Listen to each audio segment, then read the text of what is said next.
وہ مجھے طارق چوتھائی سمجھ کے فون کر رہی تھی. میرا نام بھی طارق ہے نا, تو اس بہانے سے بہت سے لوگ مجھے فون کر دیتے ہیں. خاتون کا فون آیا, وہ آپ طارق چوتھائی ہیں. میں نے کہا اللہ نہ کرے بھائی. میں نے کہا خیر مسئلہ. کہہ رہی وہ آپ نے ایک وظیفہ بتایا تھا, اس سے میری ایک بچی کی شادی تو ہو گئی, 2 بچیاں رہ گئی ہیں, ان کے لیے بھی بتا دیں. میں نے کہا کہ اللہ کی قسم وہ اس وظیفے سے نہیں ہوئی تھی, وہ ویسے ہی ہو گئی تھی. باقیوں کی بھی دعا کریں ویسے ہی انشاءاللہ ہو جائے. میں نے کہا اس سے جا کے تحقیق کریں اس کے اپنے خاندان کی بچیوں کی کتنوں کی شادیاں نہیں ہو رہی. اگر یہ وظیفوں سے ہو رہی ہوتی اس کی اپنی کتنوں کی نہیں. میں نے کہا آج کل تو شادیاں ویسے ہی نہیں ہو رہی ہیں, بندے کریں گے تو ہوں گی نا شادیاں. یہ تو آپ لوگ کتنے ہیں یہاں جو میرڈ ہیں, سارے کنوارے بیٹھے ہیں یہاں پہ. جب کرو گے ہی نہیں, عمریں نکلیں گی تو الٹے لٹک کے وظیفے پڑھو, سیدھے لٹک کے وظیفے پڑھو, کچھ بھی کرو ہوگی نہیں. ابے بھائی روٹی کھاؤ گے نہیں تو پیٹ میں جائے گی, وہ جو مرضی کرو. جب مردوں نے نکاح کرنا ہی چھوڑ دیا ہے, 40 سال کی عمر میں تم نکاح کرو گے تو لڑکیوں کی شادی کہاں سے ہوگی؟ اور ماں باپ اپنے بیٹوں کو شادی کرنے نہیں دیتے, لڑکے تو کہاں کرنے دیتے ہیں شادی, اور روتے ہیں کہ ہماری بیٹیوں کا رشتہ نہیں آ رہا. تو بھائی اس لیے نہیں آ رہا کہ دوسرے کے باپ بھی اپنے بیٹے کو شادی نہیں کرنے دے رہے. ایک چھوٹی سی بات کہتا ہوں, وہ موضوع آیا ہے تو چھوٹی سی, پھر میں اصل موضوع کو بس سمیٹتا ہوں, آپ ذرا گچی پکڑ کے رکھیں اس کی.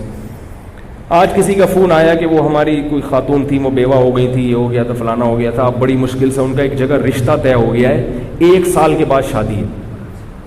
تو میں نے کہا 1 سال کے بعد کیوں ہے؟ کہہ رہے ہیں وہ لڑکا کہہ رہا ہے کہ میں پہلے اپنے پاؤں پہ کھڑا ہو جاؤں. میں نے کہا آپ لوگوں کی طرف سے تو دیر نہیں ہے نا. کہہ رہے نہیں, لڑکا کہہ رہا ہے میں پہلے گھر بنا لوں, میں کمرہ بنا لوں, میں یہ کر لوں. میں نے کہا ان کے گھر میں کوئی کمرہ نہیں ہے؟ کہہ رہے ہاں وہ ہے. میں نے کہا کیا وہ کھاتے نہیں ہیں؟ بھی کھاتے ہیں, صبح ناشتہ بھی. تو میں نے کہا اگر آپ لوگوں کی طرف سے یہ شرط ہوتی نا کہ نہیں ہم اپنی بہن کو یا بیٹی کو اس حالت میں نہیں بھیجیں گے, اس کے لیے پہلے ڈیفینس میں بنگلہ بھائی ہر ایک کا اپنا ایک معیار ہوتا ہے نا لڑکی والوں کا, تو سمجھ میں آتا ہے کہ بھئی آپ اس کنڈیشن میں بھیجنے پر آمادہ نہیں ہو. اگر آپ آمادہ ہو اور سامنے والا آمادہ نہیں ہے, وہ بہت بڑا بیوقوف ہے. وہ کہنا تو بہت بیوقوف بہت ہلکا لفظ ہے اس کے لیے, لیکن کیا کریں بھئی, تقدس بھی تو ہے نا کوئی مسجد کا, اور اسی پہ کلپ آ جائے گا. تو پاگل ہے بھائی. جب مرد کو عورت کی ضرورت زیادہ ہوتی ہے, میں نے کہا 1 سال وہ بندہ بیوی کے بغیر, عورت کے بغیر گزارا کیسے کرے گا؟ ہماری سمجھ میں نہیں آتا بھائی.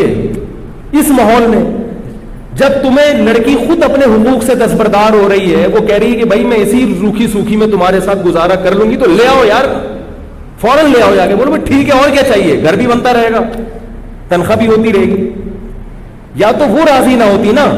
تو میں نے ان کو فون پہ کہا, میں نے کہا اللہ کا بہت بڑا فضل ہو گیا کہ اللہ نے مجھے مولوی بنا دیا, ورنہ میں بھی ایسا مخنجو ہوتا. معاشرہ تو ایسے ہی لوگ پیدا کر رہے ہیں.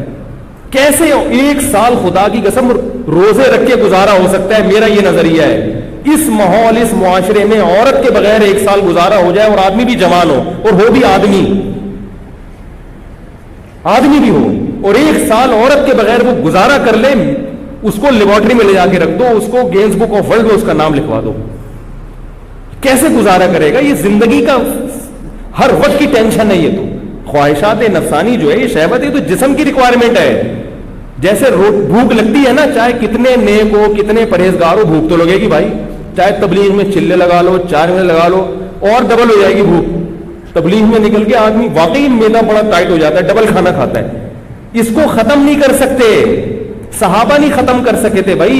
عثمان ابن مظعون رضی اللہ تعالی عنہ سفر میں ہوتے تھے, کہتے تھے ہم بیوی کے بغیر سفر کرتے تھے, ہم پہ بہت شہوت سوار ہو جاتی تھی, ہم بہت پریشان ہوتے تھے. صحابی جو نبی کی صحبت اٹھاتے ہیں, اتنے پریشان ہو گئے کہ انہوں نے نبی سے اجازت مانگی کہ یا رسول اللہ آپ ہمیں اجازت دیں, ہم کوئی ایسی چیز کھائیں کہ ہم خسی ہو جائیں, نامرد ہو جائیں, ہم سے گزارا نہیں ہوتا عورت کے بغیر سفر میں. تو آپ صلی اللہ علیہ وسلم نے فرمایا کہ نہیں, تمہیں خسی ہونے کی اجازت نہیں ہے. کیا فرمایا؟ تزوج الودود الولود فانی مباہی بکم الامم. فرمایا نکاح کرو. نکاح کیا مطلب؟ سفر میں کر لو کسی سے نکاح. یہ نہیں کہ ابھی جائیں گے تو پھر اس 6 مہینے استخارے نکالیں گے, پھر لڑکی والے آئیں گے تو پھر لڑکے والے جائیں گے. اتنا ٹائم نہیں ہے بھائی, اتنا ٹائم نہیں ہے. سفر میں گئے ہو, کوئی رشتہ میسر ہے, شادی کرو. گھر میں فون کر کے ابا کو بتا دو, ہو گئی ہے, ہو گئی. صحابہ کا ایسا ہی ہوتا تھا, ابا ہو گئی. آج تو پتہ نہیں کیا عذاب بنا لیا اللہ کے بندو. 1 سال کیسے گزارا کرتے ہو خدا کی قسم میری سمجھ میں نہیں آتی. یا تو کوئی بہت نیک ہے, اتنا نیٹ کلین پاک صاف ہے, ایسا ہے تو مجھے بتاؤ, میں اس سے اصلاحی تعلق قائم کرنا چاہتا ہوں. بھائی ہمیں تو ایسے لوگ چاہیے, بیوی کے بغیر بھی رہیں 1 سال اور جوان بھی ہوں اور پھر بھی گناہ کا ان کے دل میں خیال نہ آئے, اور ایسے پاک صاف زندگی. یا تو وہ کچھ اور مخلوق ہے, کسی اور جنس کا آدمی ہے, یا وہ بہت نیک ہے. میں اس سے بیعت ہونا چاہتا ہوں, میں بیعت ہونا چاہتا ہوں. بھائی ہم بھی اسی معاشرے کے انسان ہیں, تو کیسے پاگل پنا ہے کہ میرا بھی کمرہ. بھائی تمہیں جب کوئی نعمت مل رہی ہے, یہ ایسے ہی ہے جیسے روٹی سامنے رکھی ہوئی ہے آپ کے, روٹی کہہ رہی ہے کہ مجھے کھا لو, اور آپ کو بھوک بھی لگ رہی ہے, اور آپ کو نہیں میں نہیں کھا رہا, میں پہلے ڈیفینس میں ایک بنگلہ بناؤں گا, اس کی چھت پہ ایک ہوٹل بناؤں گا, وہاں بیٹھ کے کھاؤں گا. تو آپ اپنا ہی نقصان کر رہے ہو نا. جو 1 سال آپ کو صبر کرنا پڑے گا یہ خود اپنے لیے ٹینشن ہے. اور یہ بات یاد رکھو, یہ حیا کے خلاف ہے, مگر ایک سائنسی حقیقت ہے, اس لیے بتا رہا ہوں میں کہ نکاح میں جتنی تاخیر کرو گے نا سیکچول پاور اتنی کم ہوتی چلی جائے گی, کیونکہ انسان کی جو قوت استعمال نہیں ہوتی وہ قوت آہستہ آہستہ کم ہو جاتی, فارغ ہوتے چلے جاؤ گے.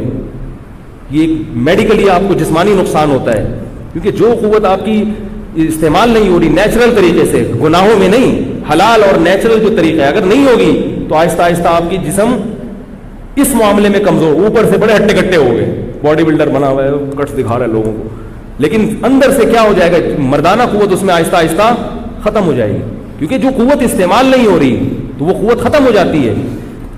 آپ چلنا چھوڑ دو تو آپ کی ٹانگیں مفلوج ہو جائیں گی کہ نہیں ہو جائیں گی, کیونکہ ٹانگوں کا کام ہے چلنا. اگر آپ نے ٹانگوں سے چلنے کا کام نہیں لیا تو ٹانگیں کیا ہو جائیں گی, سننا چھوڑ دو گے تو سماعت ختم ہو جائے گی, دیکھنا چھوڑ دو گے بصارت ختم ہو جائے گی. تو اسی طرح اللہ نے جو انسان میں ایک ڈیزائرز رکھی ہیں, اگر یہ استعمال نہیں ہوں گی تو آہستہ آہستہ کمزور ہوتے چلے جاؤ گے.